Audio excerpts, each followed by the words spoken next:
জঙ্গল দিয়ে কানাডার পথে রওনা দেয়। চলার পথে বেনের হাত কেটে যায়। তখন হার্শেল তার জামা ছিঁড়ে তার হাত বেঁধে দেয়। আসলে সে বেনকে অনেক ভালোবাসে, কিন্তু এদিকে বেন তাকে একটু পছন্দ করে না। এরপর রাত হয়ে যায়, অনেক বেশি ঠান্ডা পড়ে। বেন গাছের নিচে বসে কাঁপছিল। তখন হার্শেল তার কাছে গিয়ে তাকে জড়িয়ে ধরে ঘুমিয়ে যায়। সকালে তারা কানাডার বর্ডারে পৌঁছে যায়, কিন্তু এখন বেনের তার গ্রেট গ্র্যান্ডফাদারের জন্য খারাপ লাগতে থাকে।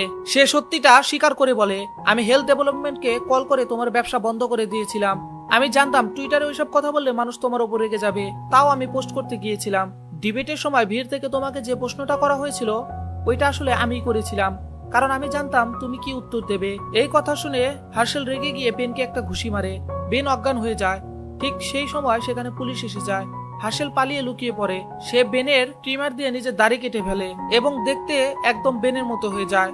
পুলিশ এসে ভুল করে হার্শেলকে না ধরে বেনকে হার্শেল মনে করে গ্রেফতার করে ফেলে। বেন বারবার বলার চেষ্টা করে আমি হার্শেল না, আমি বেন, কিন্তু কেউ তার কথা বিশ্বাস করে না। ফলাফল বেনকে জোর করে পূর্ব ইউরোপে পাঠিয়ে দেওয়া হয়, ঠিক সেই গ্রামে যেখান থেকে 100 বছর আগে হার্শেল আমেরিকায় এসেছিল।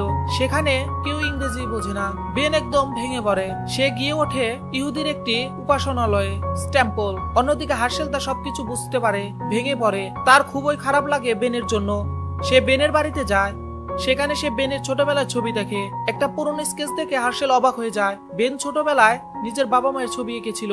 বাবা ডাকতো বুব, মাকে ডাকতো বব, আর ঠিক এই দুই নাম মিলিয়ে সে তার অ্যাপের নাম দিয়েছিল বু বব। তখনই হার্শেল বুঝে যায় বেন তার পরিবারের নাম স্মৃতি বাবা মাকে কতটা হৃদয় দিয়ে ভালোবাসে। তার এই ভুল ভেঙে যায় যে বেন নাকি নিজের পরিবারকে গুরুত্ব দেয় না। তখন হার্শেল সিদ্ধান্ত নেয় আমি নিজেই ইউরোপে গিয়ে বেনকে ফিরিয়ে আনবো। হার্শেল ইউরোপে যায়, একই ইহুদি উপাসনালয়ে পৌঁছে যায় যেখানে বেন ছিল। সে বেনের কাছে গিয়ে ক্ষমা চায় এবং বলে আমি এখন বুঝতে পেরেছি